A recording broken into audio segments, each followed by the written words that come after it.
Welcome to this event.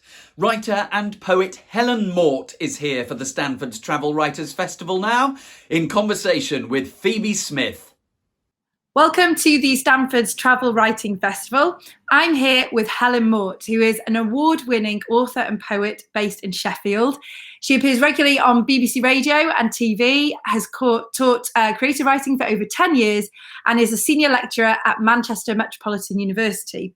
She's published 2 poetry collections, Division Street and No Map Could Show Them, a debut novel, Black Car Burning, a short story collection, and most recently, a book called Never Leave the Dog Behind, exploring our relationships with taking our 4-legged companions out into the mountains with us. So I know Helen Mort best as a poet and a climber, a fellow outdoors woman, who has explored the lives of women who dared to break new ground in the book From No Map Could Show Them, which is a collection of poems about the women who literally blazed a trail in the Alps and beyond. So I have to ask Helen, why dogs in this latest book?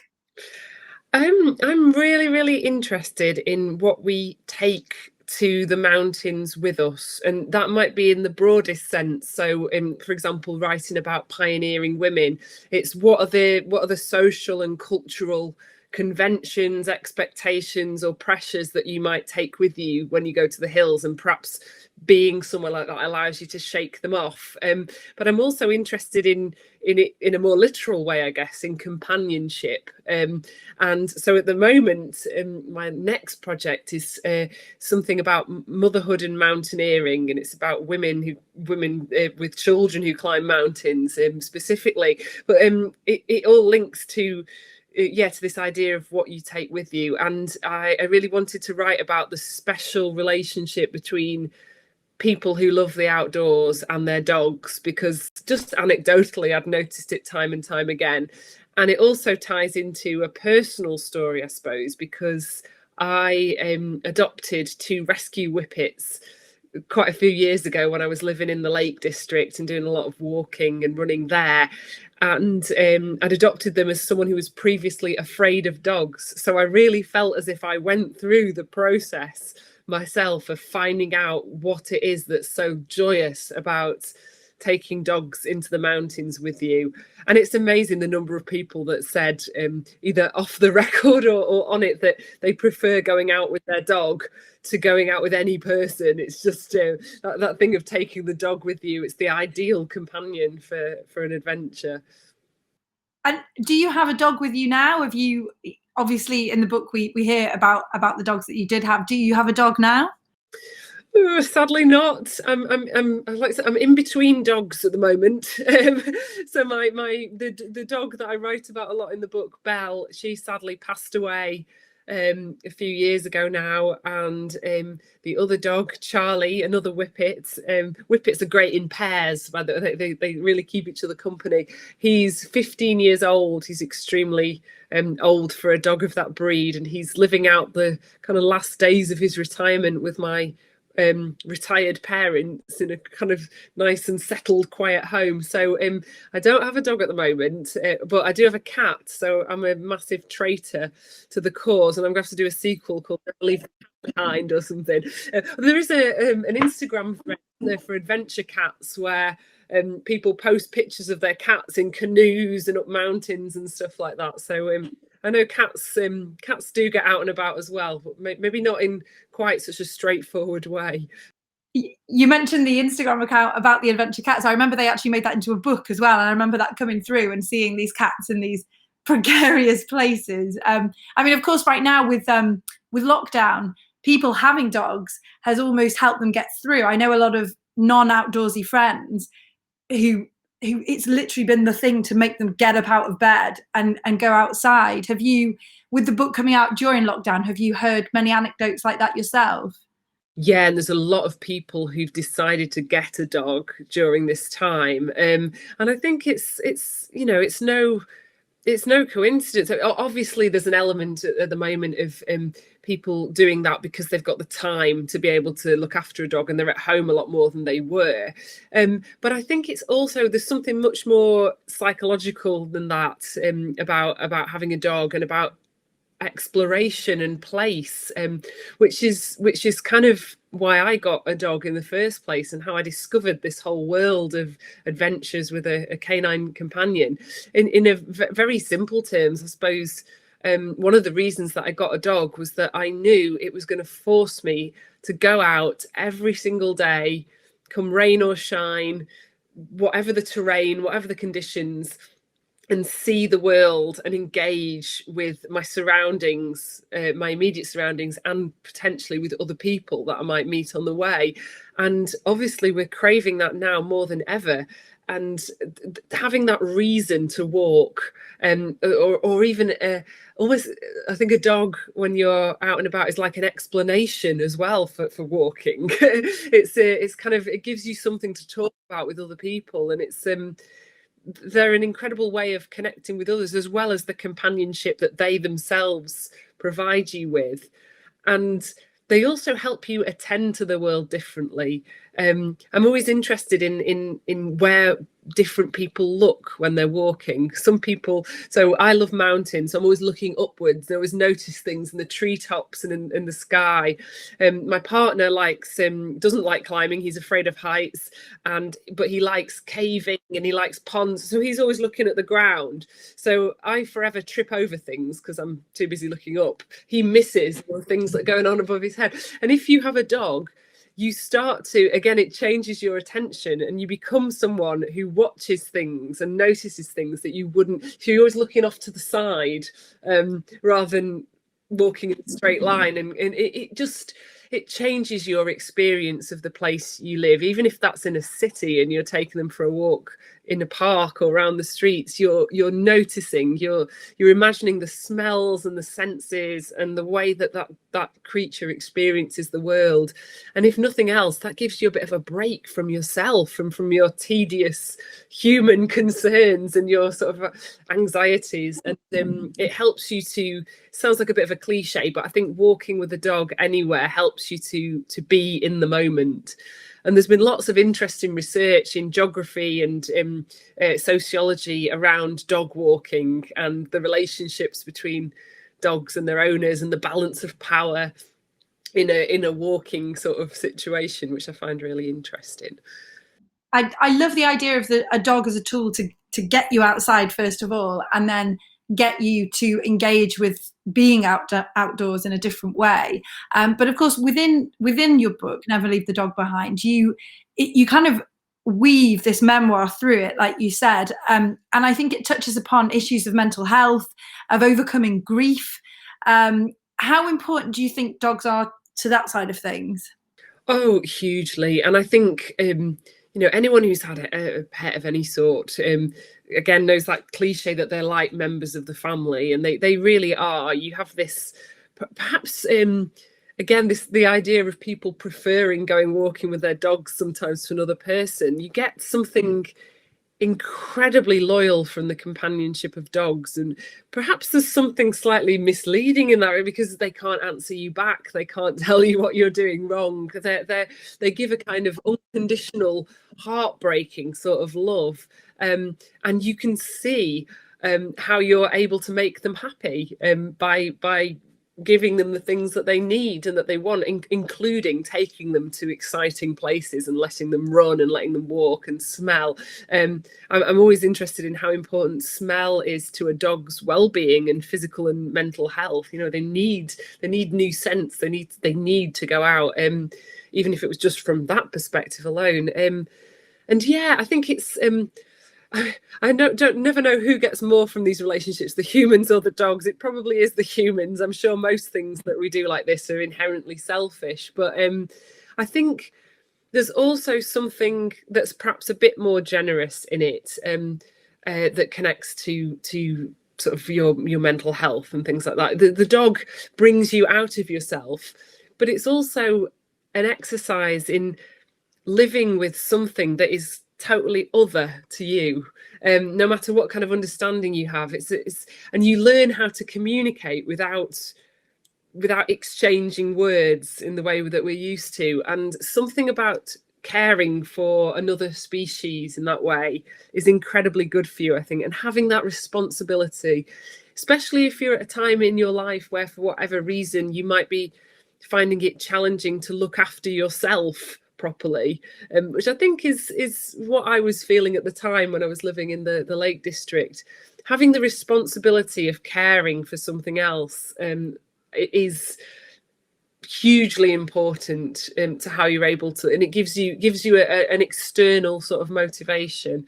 And I found that amazing when I had dogs. I just used to take them on these huge long walks and range really far and wide, and even running sometimes, although whippets aren't great running companions if you're going for a long distance, because they sort of sprint for 100 yards and then they get tired and want to have a little sit down. They're actually quite lazy dogs on the whole.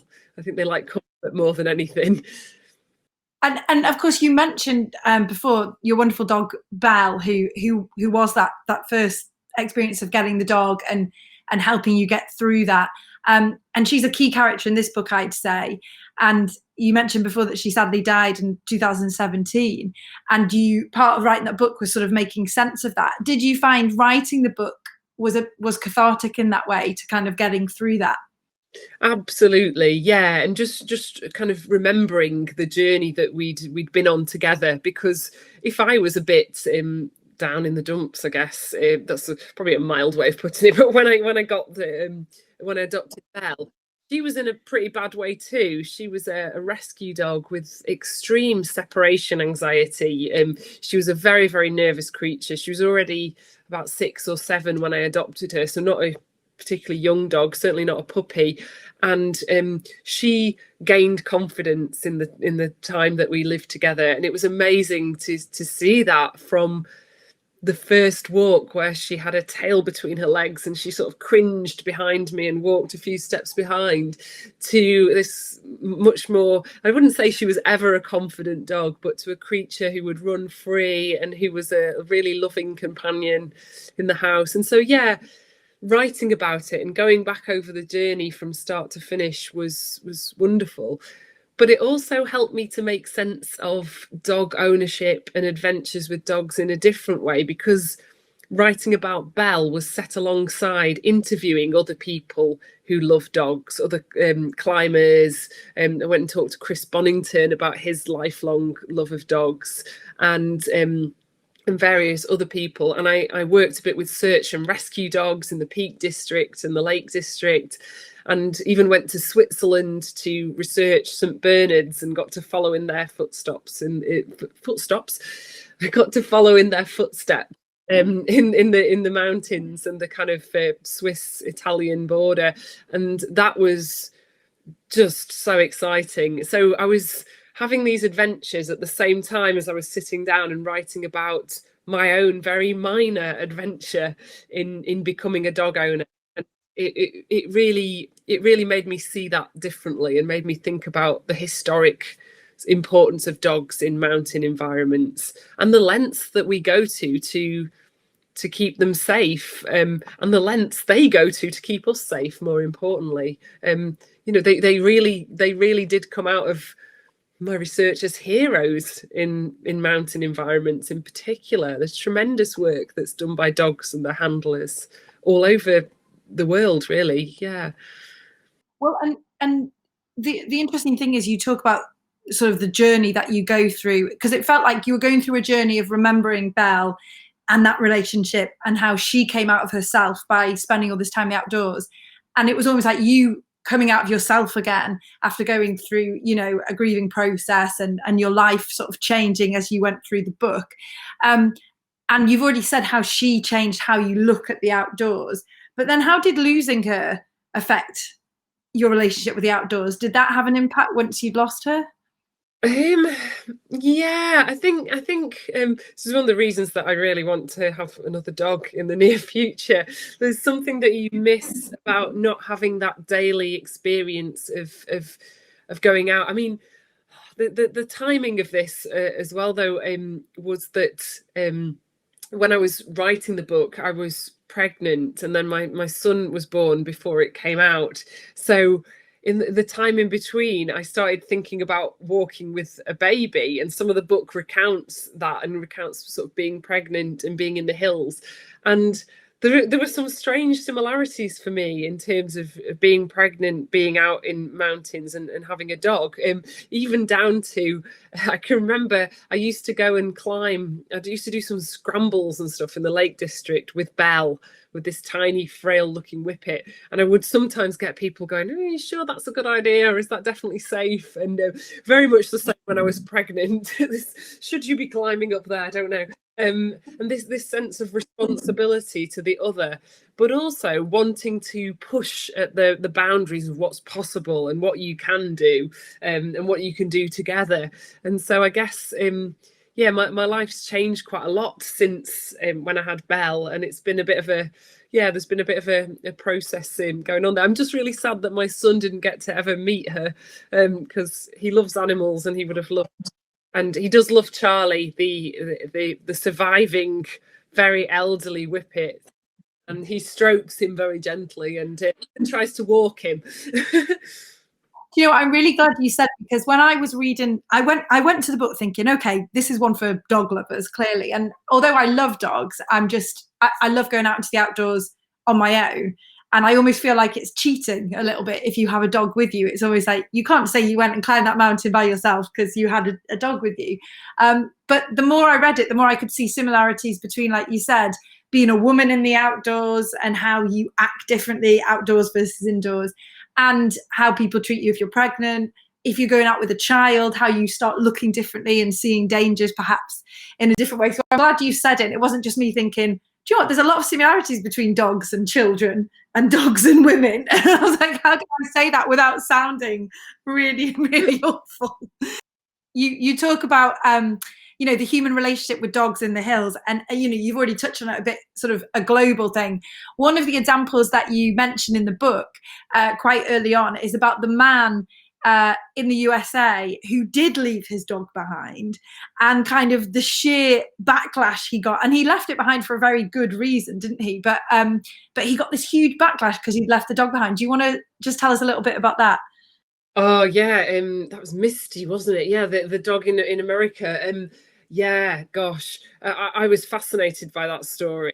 So it's a man who's out climbing, and conditions changed, needed to get down quite quickly, I guess, and was struggling with his dog, and eventually, to cut a long story short, had to leave the dog behind on the mountain in order to get down safely.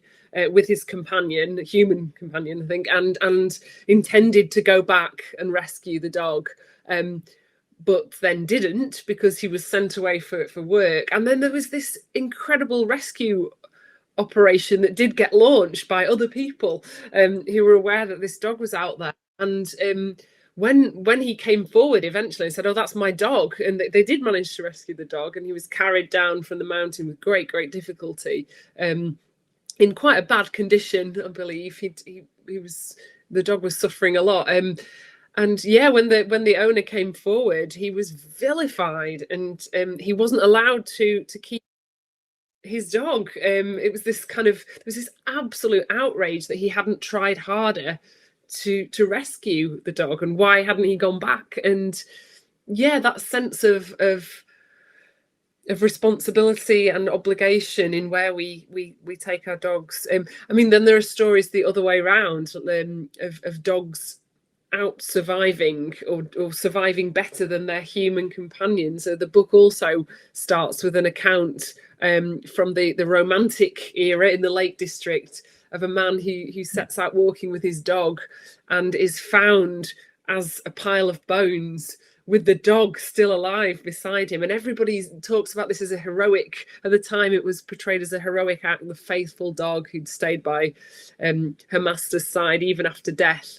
The reality of it is probably that the dog, he fell and died, but then the dog probably ate him in order to survive. That seems the most likely outcome. So it's actually slightly more complicated than that. But I'm so interested in how we, it's like Lassie, isn't it? We sort of want to make dogs into these noble, heroic saviors in the mountains, and there's so much pathos in how we think about them. It was there in the stories of St. Bernards as well. When I went to Switzerland, all these incredible heroic tales of dogs managing to dig people out from the snow, rescue them from avalanches, and this whole era of canine heroism in the Alps.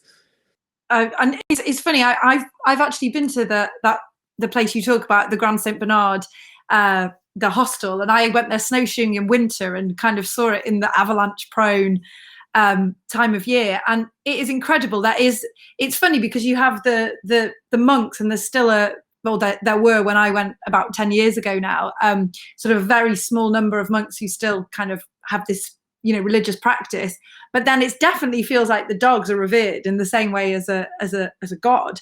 Like you said, they have the stuffed dog there, who's the one of all these tales. Barry, wasn't it? The dog.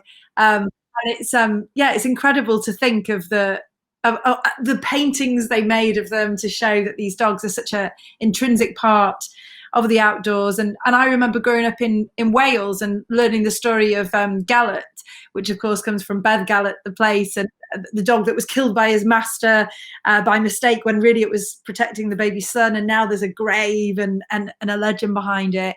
And you also mentioned the book about climber Dean Potter in the US, who was a base jumper and very well-known sort of free climber, who would put his dog Whisper in his backpack and put goggles on him and base jump with him. And he used the hashtag, of course, never leave the dog behind. And his final post before he sadly died base jumping was a picture of Whisper. And I think you make the point that people seem much more sad that it was this picture of this dog than they perhaps would have been if Dean had posted a picture of himself. And we seem to, going back to that story you mentioned before of the guy who people didn't like him because he'd left his dog and had to make the choice between taking him and his human companion down or his dog companion down. Do you think we value the lives of these animals in the outdoors a lot more than perhaps people, and we're a lot more forgiving of leaving a person behind than perhaps leaving a dog behind? Maybe, that's such an interesting point. I mean, it's probably, I say, it's not that we care more about the dogs, but that they bring a different sort of emotional response from us, and they allow us to express something that maybe we don't ordinarily. And I think it all goes back to this idea that the poet Rilke put into words, which I think I meant in the book. This idea that with dogs, we've created, he says that in a dog we've created a soul for which there is no heaven.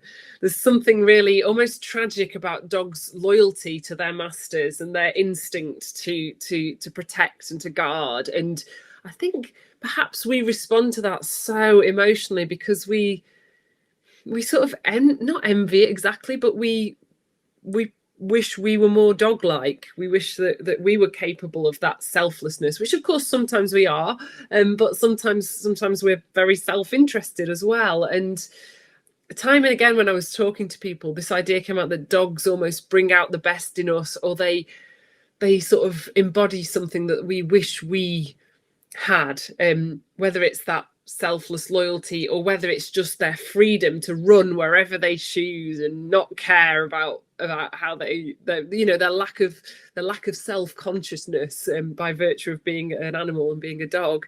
I think we project a lot onto them. I think that's what it is, really. We project a lot of our human. I mean, you get this all the time. There's a debate in sort of psychology and behavioral science about whether dogs actually feel guilt, and I've definitely read before that they don't experience guilt, but we convince ourselves that they do.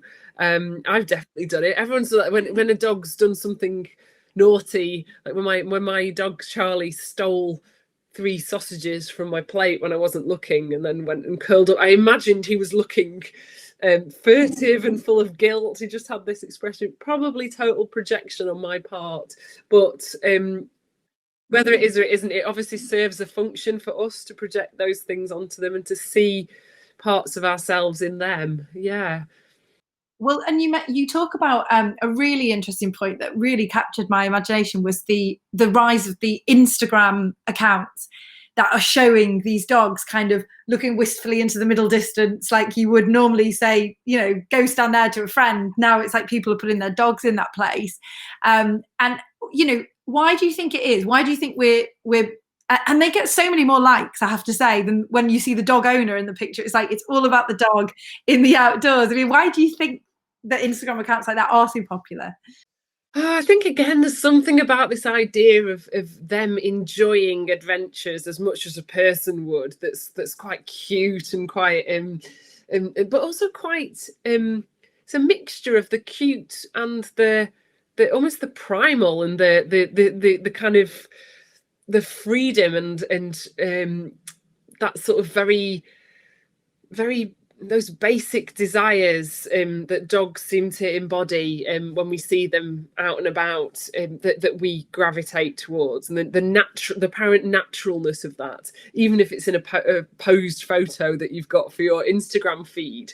There's something that definitely seems to be there about capturing that. A humanless scene is very compelling, but yet also just the idea of the dog on an adventure. It's like the adventure cats, isn't it? Yeah. Why is that so funny and cute and popular and surprising? It's just this sort of this idea of them having adventures and having a nice day out. And I think I do it now. Like I'm often posting pictures of my toddler in the climbing wall. I take him to the well, I did before the pandemic, obviously. We'd go to the climbing wall near mini climbing works, and I'd take pictures of him with his miniature rock shoes and standing ready looking at the wall, and he probably doesn't care. He's got no idea what's going on. He just knows whether having fun in the moment or not. And so that complete, a lot of people who took photos of their dogs for social media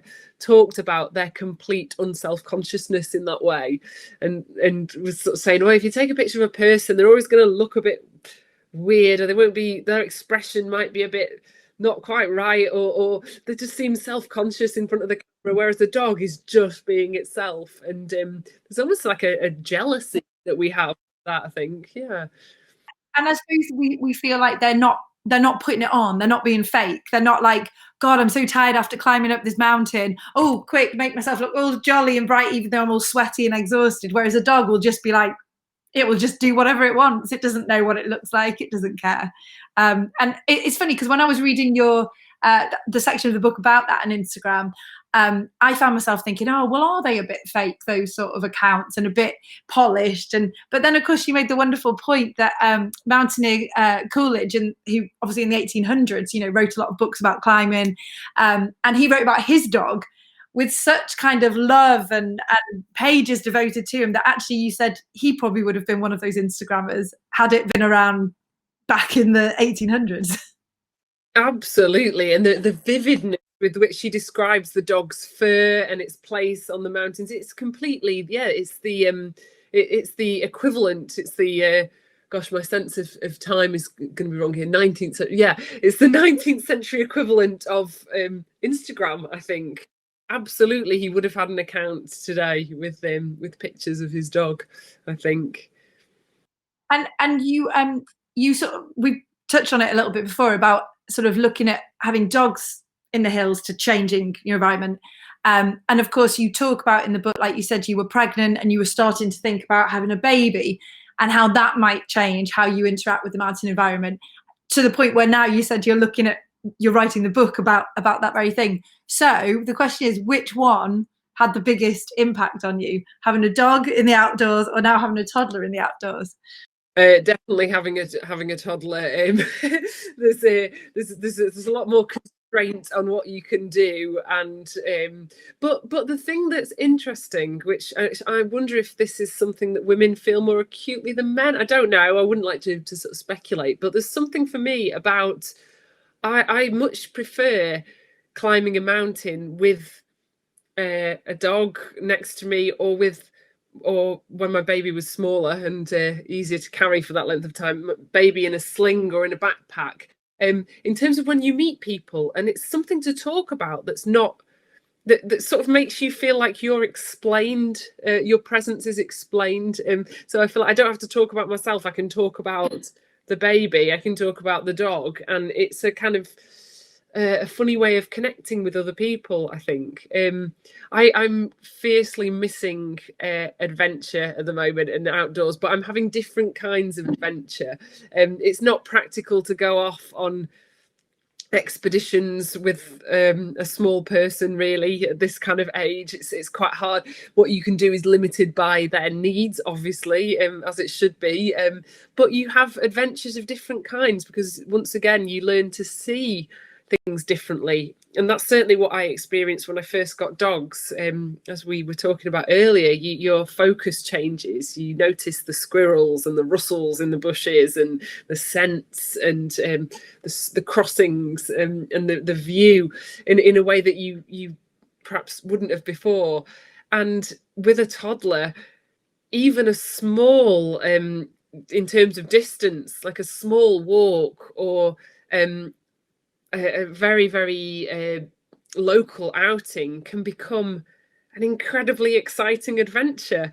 And you'll find little corners of a park or of the woodland that you wouldn't have looked twice at. And then you spend an hour in this little patch of ground, and the joy of being able to watch their first steps and the sort of almost the miracle of walking and appreciating how many different things have to come together just to do that independently, and the different kinds of terrain. It's absolutely magical. So your sense of what an adventure is temporarily changes, I think.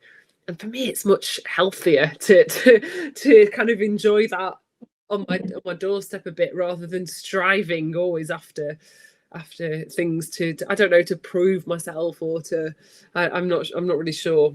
There's complex motives, aren't there, for doing lots of different things. But yeah, it's been enjoyable, and he has climbed quite a lot of mountains with me in his 2 years so far, including Snowdon, and we've had a lot of fun. And you obviously you touched upon it a bit there about being a woman in the outdoors. And do you find during your research, when you were looking up the female mountaineers, and this was, Jemima Morrill from Yorkshire, who would hike in the Swiss peaks in a petticoat and long skirt, or, Alison Hargreaves, did you find that any of those women had a dog companion that they would take out with them? Or is this been a relatively newer phenomenon, I guess? Historically, not so many people have written about their dogs. It's a more sort of recent thing. But when you go out now, if you go out hiking, if you go in the hills, I remember when I was in Scotland doing some of the research for Never Leave the Dog Behind, I definitely saw as many dogs as people, and it was incredible. They did seem like members of the family. They were kind of like wayward children who were running off and coming back, and they were being talked to as if they were. And I found that it was absolutely joyous. And I mean, there are probably things to do with different people taking dogs into the hills as well that maybe we don't talk about so much, but that might be important as well. Like as a particularly maybe as someone who might, for various reasons, feel more vulnerable going out on their own, whether that's for cultural reasons or just because they've been made to feel like that's the case. Having a dog with you can give you confidence, I think. So I can certainly imagine that for some people, this doesn't just apply to gender, obviously, but I know I felt like that when I was in the Lake District. I was much more confident going off on my own and going up mountains or going out when I had the dogs with me, because again they kind of like they were like guards or kind of sentinels, and I thought that was definitely something that helped me to get out and go to places that I wouldn't have done before. And you speak beautifully about your own experience of how you start to almost become like the dogs. So there was one lovely moment in your book is when you said you'd got to the top and seen the view and left it, and then suddenly decided you were going to tear back up to go and have another look because you weren't finished with it yet. So do you think that by having the dog, you eventually you're channeling and becoming more and more like them? Yeah, I'm in danger of paraphrasing some kind of phone advert. Was it O2? There was a phone advert that said "Be more dog," but I definitely think that's what having a dog did. It taught me to be a bit more joyous and in the moment, and to be loyal. And we talk about dog people and cat people, don't we? And there's probably something in the way our pets, we gravitate towards pets that remind us of something in ourselves, but also we take on those kinds of habits as well. And yeah, I just found that I was wanting to go to the places that they went to and to run up and down. And it actually reminded me of when I was a teenager and when I first went to Scotland with my dad, because the first Munros that I ever walked up, I was so enthused. I was so in love with mountains that I just used to run off. My poor dad, it must have been quite demoralizing for him. He was a bit slower than me, so I'd just run on ahead and then run back to him and then keep going on and running back. So I was covering sort of twice the distance that he was. That's exactly what a dog does in the mountains. It's this kind of, it's not a linear path. They cover a lot of ground compared to their owners. So yeah, I sort of recaptured some of the joy that I felt when I was a teenager and I first started to go on hikes and to go up mountains with my dad. Definitely. Well, and you said before about seeing the outdoors through the eyes of a dog and thinking about smells and that kind of thing. Do you now, because obviously we've seen over the years an increase in this slow travel, slowing down, being more mindful of the moment. Do you ever sometimes, if you're sort of careering about, have to stop yourself and think, like you said, not to coin the phrase be like a dog, but start to think about the little things? I suppose a toddler will help you do that because you have no choice. You're going really, really slow by the very nature of it. But do you sometimes stop yourself and go, what can I smell? What can I hear? What can I see? And actually start to tune more into your senses than perhaps before you ever had a dog? Definitely. And again, it's also been about this past year because again, it's almost a cliche to say it, but a lot of people have been taking stock of their surroundings a lot more during 2020 and into this year in the pandemic, I guess. And also getting out in all weathers because they need to get out for whatever reason if they feel sort of safe to. And yeah, I definitely remind myself. I think what would a whippet do can very often be a useful kind of motto for life, because they're pretty good at living whippets. They spend a lot of time looking after their protecting their energy. Kind of they're good at chilling out, definitely. And then when they're outside, they just let go and they completely revel in movement and in running. So yeah, what would a whippet do is often a good course of action. Although I can think of some notable incidents with both dogs, but particularly Charlie, the male whippet that I had, where you probably wouldn't mimic him. He once famously, at the start of a local fell race, he once went over to a group of people and just cocked his leg and weed on all these group of teenage boys who were standing there, and I was absolutely mortified. And he's done a lot of things like that. He's run off and tried to get on a bus on his own. So the limits of being a dog are sometimes there, but even that, their waywardness and their mischief is quite funny.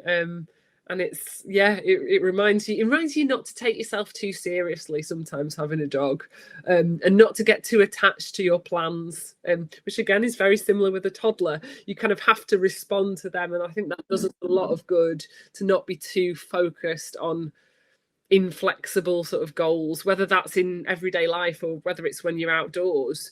That idea of revising what you're going to do, I think is really quite healthy, probably. Like you said, God, it seems like the ultimate icebreaker that your dog goes over and pees on someone.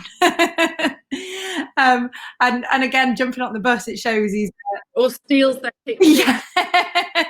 And jumping on the bus sounds like he's a real adventure dog, or he was back in his day. I have to say, my favourite quote in the book is one that you got from a man that you interviewed, and he says about how his dog is the perfect excuse for tramping or trespass. And for me, I mean, that's so key, and especially right now where we've got the government who are looking to criminalize trespass. It started to get me thinking, should I get a dog? Is that sort of the reason that we should? I mean, do you think he's right? Do you think that is it's a very, very good excuse for me. I'm just looking for the dog. I'm going to go check out what's over there. It kind of forces you to be more of an explorer.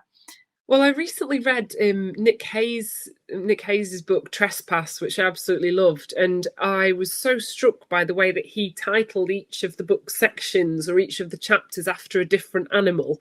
So you've got badgers and stags and foxes and hares, and I think there's something in that about the way that animals don't respect arbitrary borders and boundaries, and that they only see what's there, and they only they're following a different sort of path, and so they're sort of an enemy of these laws and of the idea of private property or private versus public. And dogs are just the same in that. I think they're wonderful at leading you astray in the best kind of way, I think.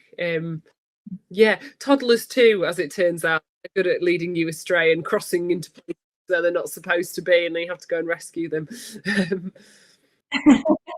Well, and I think you said with walking with the dogs, it got you noticing, like, oh, there's a path over that way, they might shoot off. There's a path over that way, they might shoot off. And all the time you've got your eye on other things. So to me, what this book really did was make me show that having a dog in the mountains is a lot more than just being a dog lover. It completely is in learning how to interact kind of unfettered by worrying about what people think about you, and seeing the possibilities for adventure and excitement absolutely everywhere. So we've covered what next book-wise. You're looking into being a mum and taking kids outside. Do you think it's going to have any differences at all? Because I feel like it's just completely exactly the same as taking a dog. What do you think? I'm kind of so I think I slightly when I described it before, I slightly caricatured what my next book is really. It's more to do with the divide that mothers might feel between needing their individual, their kind of independent selves, especially, which is obviously put into sharp focus if you're a mountaineer or a climber, but lots of things really. I think it applies to most people. The pull between doing that and being with your child, and that idea of separation and how that gets played out in adventure. And I've always been really, really interested in the life of Alison Hargreaves, who was such a pioneer in terms of mothers who climb. So I'm partly looking at her story and her son, who of course tragically died in 2019. He followed in her footsteps as a climber and eventually also died in the mountains.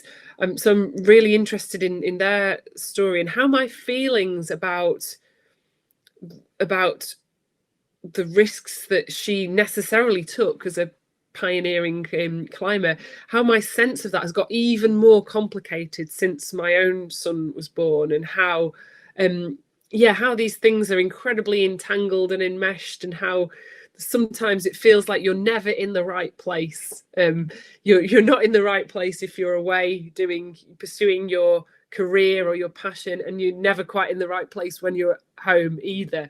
And how that tension is something that can define women's experience of being in mountains, whether they're mothers or not. Whether whatever choices they've made and whatever kind of scrutiny they're placed under for the way that they might be forced to explain those choices. Either way, it really fascinates me, and the way that we kind of look at motherhood when it also involves, when someone's life also involves risk taking. So actually I think it will be quite a different book. There haven't been any dogs in it so far either, sadly. I'm really missing the being a dog to write about. I realised how often they crop up in my poems and in my fiction as well when I was writing this book. So it feels strange to not have a dog in my life or in my writing. Whippets are quite cat-like dogs, I always think, because they like to curl up and be warm. And my current cat is quite a dog-like cat. So perhaps she's aspiring to be a dog. I don't know. She certainly does a lot of climbing up chimneys and extreme adventures in the house. So she's good fun, yeah. in terms of adventure, have you got anything on the horizon that will sort of coincide with the book about motherhood, or is motherhood the main adventure at the moment? And of course, being awesome and a book writer. It is the main adventure at the moment. I haven't got much planned, and also obviously none of us have been able to go away anywhere physically for quite a while now. But my very minor ambition, I don't know if this will happen or not, is the year before last I carried my son up Snowdon in a backpack when he was younger than 1. I'm not quite sure how young he was, but I'm hoping to repeat it this summer with a mixture of him walking and me carrying him, and to do it again, the two of us, and get to the cafe at the top. So that's my minor adventure goal for the year. Who knows if it'll be possible to do something like that by the summer? Fingers crossed. But yeah, that should be fun. And interestingly, when I took him up there before, I was with a friend. I was with a male friend. We climbed Snowdon every year for his birthday. And I was so amazed at the assumptions that people make. Everybody commented on the fact that I was carrying the baby, and they all assumed that he was the baby's father, and were kind of going, "Why aren't you carrying this?" So I found that fascinating. It just never occurred to me that would be the response. But yeah, I might have to do a bit less of the carrying this time, because my son's got quite a bit heavier in the intervening 2 years. So I think he's going to have to walk a bit of it himself this time. Helen, it's been an absolute pleasure to talk to you about all things outdoors, dogs, children, and how they all are very, very similar and all make us sort of question our place in the outdoors and how we look at it. I'd say never leave the dog behind. Like I said, I approached it thinking it was going to be just a love story about dogs, but actually it got me realizing how much people need them to open the outdoors to them and open themselves up to the outdoors as well. So thank you so much for speaking to me today. And everyone should go and check out Never Leave the Dog Behind, and never leave anyone behind or anything behind other than your heart on the mountain, I'd say. Absolutely. Oh, thank you. Thanks, Phoebe. It's really nice to talk to you, and I'm so glad you like the book, and thanks for reading it so thoroughly and sensitively, and yeah, I really appreciate it. To be more joyous and in the moment and loyal. What a lovely manifesto for having dogs. Even just hearing how walking with a dog allows you to see a landscape differently is one more notch in my campaign to be allowed a dog. Thank you, Helen and Phoebe, for that entertaining event. Curl up like a cat-like whippet then with your own copy of Helen's book, Never Leave the Dog Behind. Available now at stanfords.co.uk.